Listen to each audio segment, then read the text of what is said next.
Güneşin kavurucu sıcağı altında, günlerce yürümekten bitap düşmüş iki yolcu, ayakları kan içinde, boğazları kurumuş bir halde, yabancı bir köyün tozlu sokaklarına giriyorlar. Gittikleri her kapıyı çalıyor. Sadece bir yudum su, sadece küçük bir parça ekmek istiyorlar. Fakat o köyün halkı, bu iki yorgun misafire kapılarını tek tek, sertçe kapatıyor. Ne bir selam, ne bir tebessüm, ne de bir damla su. Sadece soğuk ve acımasız bir nankörlük.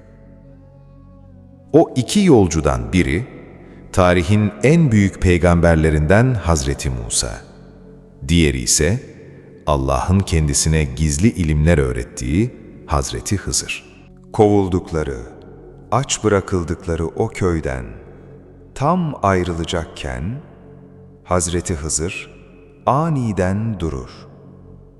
Köyün çıkışında yıkılmak üzere olan eğilmiş eski bir duvar görür ve o nankör insanların duvarını hiçbir karşılık beklemeden kendi elleriyle onarmaya, doğrultmaya başlar. Aynaya baktığında, yorgun gözlerinin arkasında aynı sahneyi görüyorsun. Yıllarca saçını süpürge ettiğin, en zor anlarında ellerinden tuttuğun insanların sana kapıları nasıl kapattığını biliyorsun. İçindeki o ses bağırıyor. Bu kadar nankörlüğe rağmen ben neden hala o yıkık duvarları onarmaya çalışıyorum? Oysa nankörlük gördüğün halde iyilik yapmayı bırakamaman senin saflığın değil. Dinle kardeşim. Hayatını başkalarını mutlu etmeye adadın. Onların eksiklerini tamamladın. Yıkık dökük hayatlarını kendi ellerinle onardın. Ama karşılığında bir teşekkür bile alamadan kapı dışarı edildin. Ruhuna ağır bir öfke çöktü. Kendi kendine sordun. Ben bunları hak edecek ne yaptım? Hazreti Musa da o köyün çıkışında aynı insani isyanı yaşadı. Hazreti Hızır'a dönüp o haklı itirazını dile getirdi. Bize ilgi gösterip ağırlamıyorlar. Yiyecek vermiyorlar. Sen onlara bedava iş yapıyorsun. Dilesen ücret alabilirdin. Musa'nın isyanı, bugün senin kalbinde kopan fırtınanın ta kendisidir. Neden karşılık görmediğim halde vermeye devam ediyorum? Abdülkadir Geylani Hazretleri der ki, Allah bir kuluna iyilik yapmayı sevdirirse, o kulun ameli asla boşa gitmez. Senin o nankör insanlara iyilik yapmaya devam etmen, onlara olan sevginden veya acizliğinden değil, senin fıtratına yerleştirilmiş olan ilahi bir programın tıkır tıkır işlemesidir. Allah senin iyiliğini o nankörlerin eline bırakmaz. O iyiliğin asıl muhatabı çok daha başkadır. Hazreti Hızır o sert itiraza rağmen dönüp köylülere kızmadı. Onlarla bir kavgaya tutuşmadı. Sadece işine odaklandı ve o duvarı sağlam bir şekilde ayağa kaldırdı. Çünkü o, zahiri olanın, yani görünen kaba nankörlüğün arkasındaki büyük planı okuyordu. Senin de hayatında onarmaktan vazgeçemediğin o duvarlar var. Sana kötü davranan akrabana sessizce yardım etmen, seni kıran insan için hala gizlice dua edebilmen, işte o duvarı onarmaktır. Zihnin sana sürekli, "Bırak, hak etmiyorlar," diye fısıldar. Eğer zihnini dinlersen, o duvarı yıkılmaya terk edersin. Geylani der ki, sabır hakka götürür. Ama sabırsızlık kalbi karartır. Sen zihninin o dünyevi intikam arzusunu susturduğunda, kalbin sana asıl hakikati fısıldar. O duvarı onarmak zorundasın. Çünkü senin fıtratın yıkmak üzerine değil, inşa etmek üzerine kuruludur. Senin hamurunda nankörlük değil, rahmet vardır. Ve sen nankörlere inat rahmetle hareket ettiğinde, melaküt aleminde kendi mertebeni inşa edersin. Hazreti Hızır duvarı tamamen onardıktan sonra Hazreti Musa'ya o sarsıcı gerçeği açıkladı.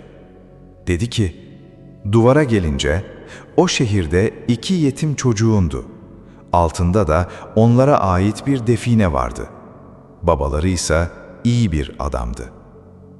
Eğer Hızır o duvarı düzeltmeseydi, duvar yıkılacak ve o nankör, merhametsiz köylüler yetimlerin definesini yağmalayacaklardı. Hazreti Hızır o duvarı nankörler için değil, o masum yetimlerin hakkını ve ilahi bir defineyi korumak için onarmıştı. Şimdi kendi hayatına dönüp bak. O nankör insanlara yaptığın iyilikler aslında onların hak ettiği bir lütuf değil. Senin iyilik yapmaya devam etmen, Allah'ın senin kalbinin derinliklerine sakladığı o muazzam defineyi koruma şeklidir. Eğer sen o nankörlere kızıp kötü bir insana dönüşseydin, kendi içindeki duvarı yıkmış olacaktın. Ve duvarın yıkılsaydı, o nankörlük ve öfke iblisleri senin kalbindeki o saf ilahi nuru, o defineyi yağmalayacaklardı. Sen kötülere inat iyi kalarak kendi ruhunu korudun. İyilikte sebat etmek, nankörlerin arasında bile kendi ışığını söndürmemek büyük bir dirayet ister. Saraydaki makamlarını terk edip bir mağaraya sığınan Eshab-ı Keyf'in peşine takılan o köpeği Kıtmi'yle hatırla. O bir hayvandı ama o sadık köpek o gençleri terk etmedi.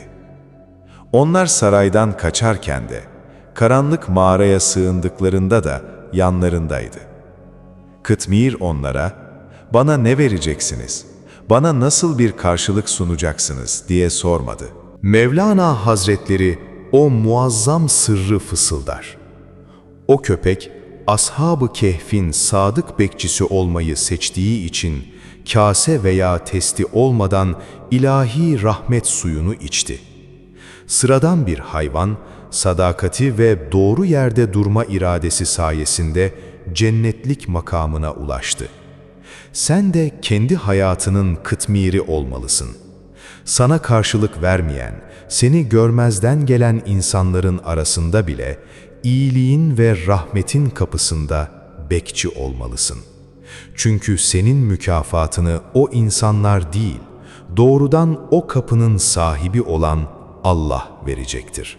Abdülkadir Geylani Hazretleri der ki, sabır hakka götürür. Ama yanlış yerde sabır zulme dönüşür. Senin iyilikte sabretmen, zalimlere boyun eğmek değildir. Bu, senin kendi asaletine, kendi içindeki defineye olan sadakatindir. Nankörlerin tavırları, senin karakterini değiştiremez. Onlar kötü diye, sen merhametinden vazgeçemezsin. Çünkü sen, kalbindeki o ilahi hazineyi, o define sandığını korumakla görevli, şerefli bir muhafızsın. Ve o muhafızlık, zamanı geldiğinde, seni karanlıktan aydınlığa çıkaracaktır. Peki neden şimdi değil? Neden onca fedakarlığın karşılığını şu an göremiyorsun? Hazreti Hızır'ın o cümlesini hatırla. Rabbin istedi ki, o 2 çocuk güçlü çağlarına erişsinler ve Rabbinden bir rahmet olarak defineyi çıkarsınlar. Zaman, Allah'ın en büyük ordusudur. Eğer o define yetimlere daha çocukken verilseydi, onu taşıyamaz ve zalimlere kaptırırlardı. Onların büyüyüp, güçlü çağlarına erişmeleri gerekiyordu. Senin de beklediğin o ferahlık, yıllardır karşılığını alamadığın o fedakarlıkların mükafatı, yok olup gitmedi.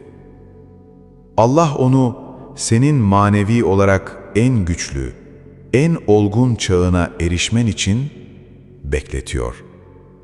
Bugün yaşadığın o yalnızlıklar, haksızlıklar, yorgunluklar senin ruhunu büyütüyor.